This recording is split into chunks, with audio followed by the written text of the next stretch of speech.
Hey, this is Teresa at the Pulaski County Teen Department.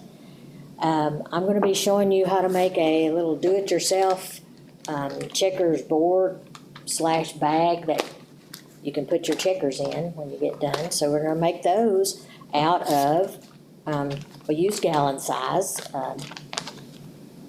this press and seal bag, a storage bag or freezer bag, and duct tape. And we've got buttons that we'll be using, Sharpie, and I'll explain that in just a moment. Of course, scissors to cut your duct tape. So with your duct tape, what you're going to do on your bag, you're going to do a solid color. I used green, so I used green, and what you're going to do, you're going to cover all the way up over that press and seal part, and then you just go down through there, covering all the way down till you have a solid color. Then I used a different color for the squares.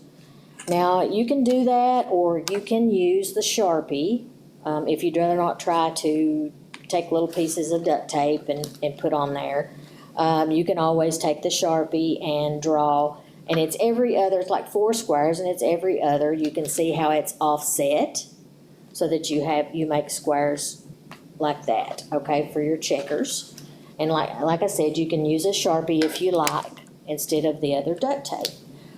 And then what we're using buttons. Now these buttons, that you can put the duct tape on them, or you can, if you want to just do colored buttons, that's fine too, to do your checkers, okay? So you can do that, and same way here to make your checkerboard.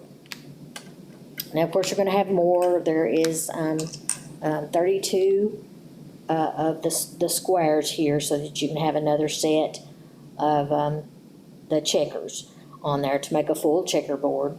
And then when you get finished playing, you just put these in the bag and carry it with you.